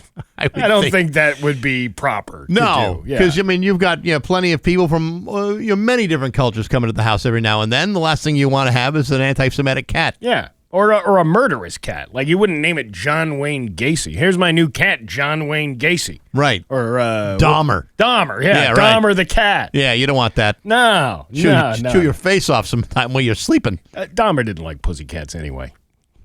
Not so much. No. Not so much. Cubs, maybe, but not pussycats. He was more of a dog-style type of guy. Yeah. Right off the bone type of guy. Exactly right. Yeah. So I'm looking for a new name. We'll see what happens. All right. Well, name the cat Mike Jones. No. No. Oh, that's great. No. It's 8 Vince the plumber, the cat. Again, I'm not looking to defile my home. It's already bad enough with a cat pooping in a box. Think I want that arrogance? I just want to give a shout out to my friends, my feline friends hanging out down behind the liquor store in Huntington. Meanwhile, I'm going to scratch the litter all over this poop. Right. It's 8:22 on Rock 102. Thursday, October 16th. It's just about 8:26 of Bax and Nagle on Rock 102. Liam's got the full forecast for you. Rock 102's Pro Picks Pool is underway at rock102.com. Your Call Football. Weekly winners get a $50 gift certificate to Vanish Valley Brewing Company. And the overall season winner gets a $500 cash card courtesy of Nor'easter Organic Life Hydroponics. You just go to rock102.com, check the stats, go with your gut, and play Rock 102's Pro Picks Pool. Again, from Nor'easter Organic Life Hydroponics and Rock 102, Springfield's Classic Rock. Oh, what's going on? What's going on this week? Well, let's see. I think I got, what did I have? I got a dentist appointment today. I'm very excited about that. On your birthday? Oh, yes. Now, last year at my day, I had a dentist appointment on my birthday. And, what are the chances of that? Well, it's just every 6 months, whatever. And I had said, on the show, what I would want on my birthday cake, and I said happy birthday penis would be right. That would be funny to me. And when I went to the doctor's office at the end of the visit, the office came out with a happy birthday penis cake. Interesting. That was written by a grocery store, which I was told wouldn't do that. Really? Yeah. And yet somehow they did it. Yeah. Wow. Isn't that crazy? That is kind of crazy when you think about it. So what about you? You want something on your birthday cake? Maybe your dentist office will listen to you. Well, 2 out of 3 dentists recommend dentists surveyed say no cake. It's full of sugar. It's bad for your teeth. Yeah, but I don't need a. I don't really need a cake, to be honest. You don't want a cake? I don't need a cake today. Why not? Because I'm not a big cake guy. What are you more of? I like a pie. What kind of pie? Any kind of pie. Huckleberry. Don't say any kind. Blueberries. What's your favorite kind of pie? I like I'm all pie. Apple pie is good. Chocolate Blueberry cream pie? Chocolate cream pie is good. I like a pie. What about coconut cream pie, like Gilligan? Coconut cream pie would be great. Yeah. Yeah. Kind of like on Sesame Street. Well, maybe. The guy who had like 10 coconut custard pies, falls down the steps, and all of a sudden, the music starts. I'm sure you don't have the relationship with your dentist that I have with mine. I probably don't. Yeah. No, but he's seen all my cavities. I don't usually get cavities when I go to the dentist. Means 2 things. Yeah, I know. So it's not like we get real close. Yeah. Yeah, he's not. I never get drilled in that office. If you know what I mean. Right. Well, I've been drilled many a times by this guy. I'm sure that's absolutely. And you know what true. the worst thing is? He talks throughout the whole thing. Really? Yeah, like it's no big deal to him. I'm like, if you're going to be drilling me, at least, say something sweet. I don't have this guy has political arguments while he's sitting there. That's no way to get drilled. No. Maybe there'll be a pie in your future. Yeah, maybe. You never know. It's 8:29 on Rock 102. Here's your Western. 8:31 with Bax and Nagle on Rock 102. It's time for news brought to you by Yankee Home Improvement. This month, Yankee Home is giving you 50% off installation, 0 down, 0 interest, and get this, an extra $750 off for the next 25 callers. Here's local radio icon Steve Nagle. Well, thanks, Bax. I don't even know where. Oh, let's go to Palmer right now. Right now? An individual was arrested in Bondsville on Friday in connection with a road rage incident involving firearms. The Palmer Police Department stated at approximately 9:47 p.m. on Friday, officers were called to Thorndike Street in Bondsville regarding a road rage incident. The department received multiple 911 calls stating that an individual had pointed a firearm at another person. When officers arrived in the area, 2 individuals were located, both armed with firearms. They were both detained by police.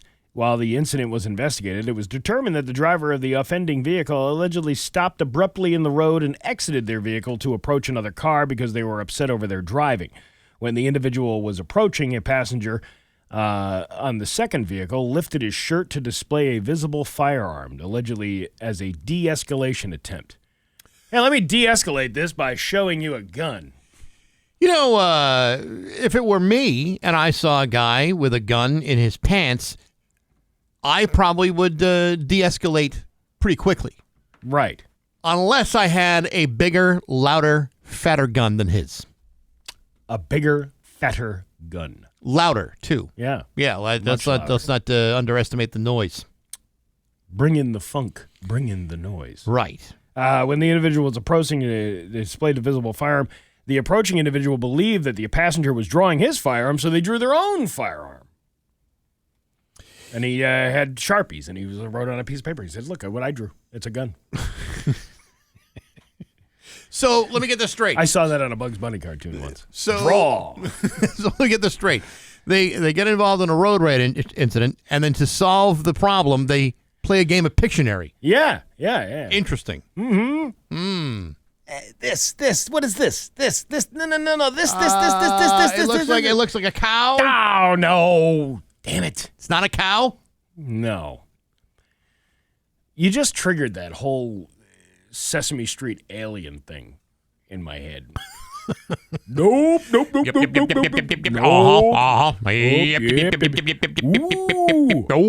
Phone. Cow. I love those Muppets. Palmer police stated that both individuals were lawfully licensed and in lawful possession of their firearms. Following the investigation, one individual was arrested and charged with disorderly conduct. A passenger of the second vehicle was also found to be in unlawful possession of a stun gun, and they will be summoned to court for the offense. A review is currently underway by the licensing authority concerning the firearm licenses of the individuals involved in the incident. The identities of the suspect have not been released just yet. So we'll see how this plays out. Okay. Springfield, let's see. The 35th annual Puerto Rican parade took place in Springfield on Sunday, celebrating the vibrant culture of the Caribbean island. The parade brought together communities from across Western Mass, with Holyoke Mayor Josh Garcia serving as the Grand Marshal. The theme of this year was Afro-Boricua. I like saying it like that. Boricua.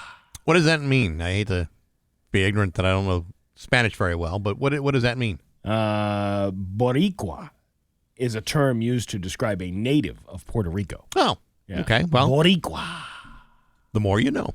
Boricua. Awesome. I always wish I could talk like that. It gives you a sense of internationalism. It's very seductive. It's a very seductive accent. Oh, yeah. Come here.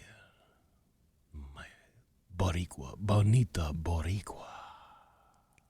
You're doing some crazy stuff to me right now. Yeah, I know. You're tingling. Yeah, it's making it move, isn't it? I don't know if it's Enrique Iglesias type of stuff or what the hell it is, but back off. I'm not backing off. I'm going full throttle. I'm feeling a little going uncomfortable. Full Boricua on you. You better not. Why not? I'm telling you, it's a sexy language. It is a sexy language. You wouldn't want to have a Latino woman saying it to you like that? Sure, why not? Boricua. But I don't need that because You don't need that. I'm a happily married man and I'm not seeking that out. If you were a single guy and you didn't have a wife, Yeah. you didn't have anybody in your life, wouldn't that be attractive? It would be provocative. Provocative? Yes, provocative. I like provocative. Provocative is, I like that. You know, because you can say anything in Spanish, and it sound like she could be telling you to like go take out the trash, and it would sound sexy. Yeah, I suppose it's true. There's really nothing sexy about taking out the trash. You know what? 293-1021. Or the recyclables. If you're a Latina woman, I want you to call up here and say something to me that is a very, straightforward. Not even like hitting on me type of line, but make it. But sound, it's gonna sound sexy. Yeah, but make it sound that way. Like so, keep an eye on the phones because I don't have a phone number. It'd be like someone saying, "Steve, could you hand me a napkin?" But make it sound sexy. I don't know enough Spanish to say that. All right, I don't know it at all. So I mean, I'm not to be ignorant or nothing. I just don't know any languages apart from my own, and even that's a little sketchy. Fairgoers will have the chance to sample some of the Big E's most popular foods without burning a hole in their wallet. Formerly known as the $3 Bites, the promotion of Bargain Bites returns on Monday, September 15th, during the West Springfield Day, which is today. I'm not so concerned about burning a hole in my wallet as I am saying like burning a hole in my intestines. The annual promotion. This is what I was talking about the New York State Fair. The $3 each. Select menu items for $3 each. Participating vendors will offer everything from snack-sized favorites to full portions, all at discounted prices. Bargain Bites is the best way to sample all the new and classic food fare you've been dreaming of. I like the idea. Yeah, it's not bad. Yeah. Sweet options include the donut holes from Fluffy's Hand-Cut Donuts, maple cotton candy from Ferrandino Maple, deep-fried cookie dough from Cora and Milla's Cookie Dough, and Jolly Rancher slush from Apple Fries. For those craving something savory, vendors will feature dishes such as deep-fried corn ribs. Ooh, that sounds actually pretty good. The deep-fried corn ribs? Yeah, sounds pretty good. From pickle fries. Sweet chili cauliflower rings and veggie patch hot wings from the Mick Express, and honey pineapple teriyaki chicken rice bowls from Boardwalk Noodles. Boardwalk Noodles, not Boardwalk Noodles. I see what you're saying. It's a very interesting way of how they did that, don't you think? Yes. You want the smaller bites? It does kind of make some sense, doesn't it? Yeah. Rather than make like a full $15 commitment to like a whole platter of food, you make it like a little sample. If you go back, you say, okay, well, I want the full thing, the whole thing. Yeah, I don't want just a piece of it. Because there's people that go to the Big E. They don't just go one day. You go a couple of days. Yeah. And so if they sampled something, they'll go back the next time. Then they'll spend the $15 on whatever the hell that was, and then there you go. It's a way of teasing everybody. It's a way to do it. Has the phone been ringing? No. You haven't seen the phone ring? Absolutely not. There's no Latina woman out there? Nope. I don't know. I don't even know. Somebody wrote on the text line. I don't know what it means, so I can't say it. It's something about milk. Yeah, I don't know. Yeah, that's disgusting. It's all right. I just looked it up. Anywho, where was the story I just had? I don't know. I had a story, and here it is. 14 staff members at a U.S. animal shelter have been taken to the hospital after the FBI used an incinerator at the facility to burn 2 pounds of methamphetamine. Was that a mistake? Staff and some 75 pussy cats and dogs were evacuated from the Yellowstone Valley Animal Shelter in Billings, Montana, when the building filled with smoke on Wednesday. The incinerator is usually used by animal control officers to dispose of euthanized animals, but local authorities said it can also be used by law enforcement to burn seized narcotics. The cats and dogs have been relocated, and the animals which experienced the most smoke exposure are now under supervision. There's dogs standing out on the corner of highway off ramps with signs that say "We'll do treats. We'll do tricks for treats." How did he write with that Sharpie? That's what I want. I don't know. The incident was caused when smoke was pushed in the wrong direction because of negative pressure. Shelter Executive Director Trinity Halverson said she was unaware that a drug burn was happening. I can firmly and confidently say that as the executive director, I did not know what they were disposing of extremely dangerous narcotics on site. My team and my animals had been confirmed to have been exposed to meth. Before evacuating themselves, many employees put on masks to help get the animals out. Some of the staff were exposed to the smoke for more than an hour, and several began to feel sick. All 14 went to the emergency room where they spent about 3 hours in a hyperbaric oxygen chamber to combat the effects of the smoke inhalation.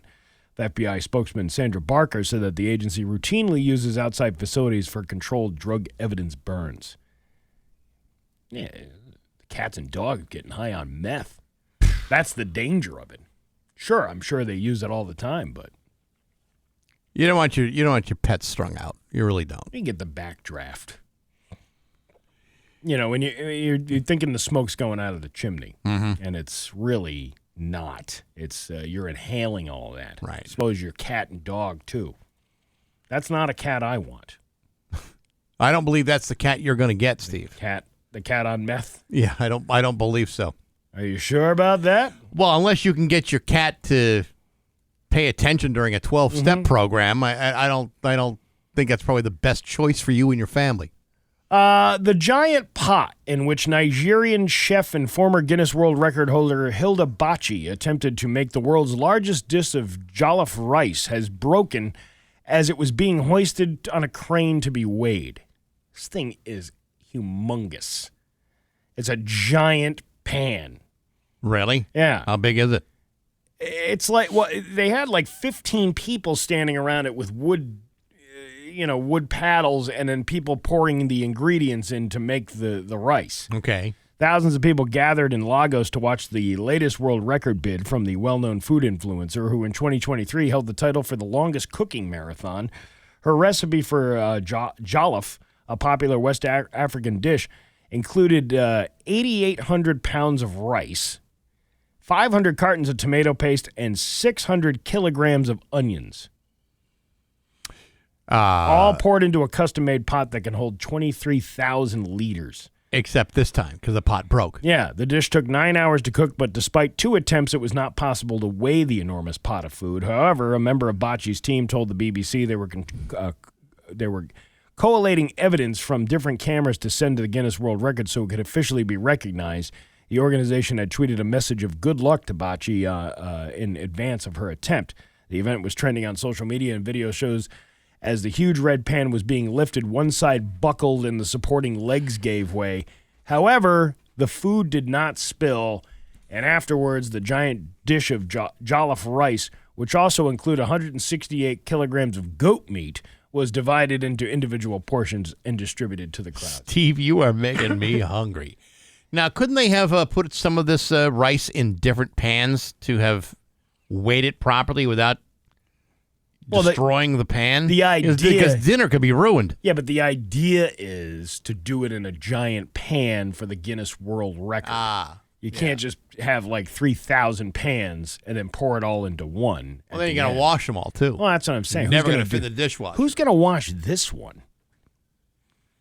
I don't know. I mean, 22,000 pounds. I mean, that's it's a lot of work to wash something like that. You imagine how sick of rice you'd be after cooking all that? You ever, when you cook a big meal, but you're not really hungry for it once it's done? Yeah. Because you've been around it, you've been maybe snacking on some of the stuff, and then you're just too damn full. That happens all the time. That's what's going to happen to these people. How could you not get sick from seeing all that rice? You're going to have to The last thing you want to see is rice. 22,000 pounds of rice. You mean you almost have to find 22,000 people to eat it all? Who's going to eat more than a pound of rice at once? You're right. There's not a lot of people that would eat a pound of rice. These portions are getting ridiculous. Your Pioneer Valley forecast today going to be sunny with a high of 78. It is 61 right now in downtown Springfield. I'm Steve Nagle, and that's the news on Rock 102. Oh, yeah.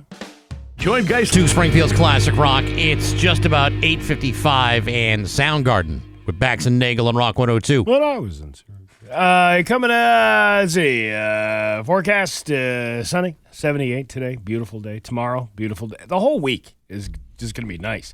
61. Perfect time to go to the Big E. Yeah, the Big E is going to be going on this week and next, and of course, everyone's excited about it. Let's see if we can get a few 100,000 people in there. If we can, jam them all in real tight, and you can all enjoy your baked potatoes together. Yes. Wouldn't that be nice? That would be great. That'd be terrific. Speaking of great events that are going on, there's been so much local comedy as of late. You hardly know where to go. Great comedy show coming to the Academy of Music on September 25th. Comedian Greg Morton, along with his opener, some fella named Steve Nagle. Tickets are on sale now for that show. You can buy them at the Academy Music box office or wherever you buy your comedy tickets. Mm-hmm. Or, Steve, you ready for this? You can get them right now. We can get them right now. 10th caller, 293-1021. Tickets to see Greg Morton and Steve Nagle at the Academy of Music on September 25th. Good luck to you. It's that easy. It's simple. It's simple. There'll be a lot of laughs that night. So it should be a good show. Oh, you think? Yeah. Sure. Yeah. Absolutely. We'll have a good time. So it's 8:55. I guess we can get this content going, right? Yes, we can. On Rock 102.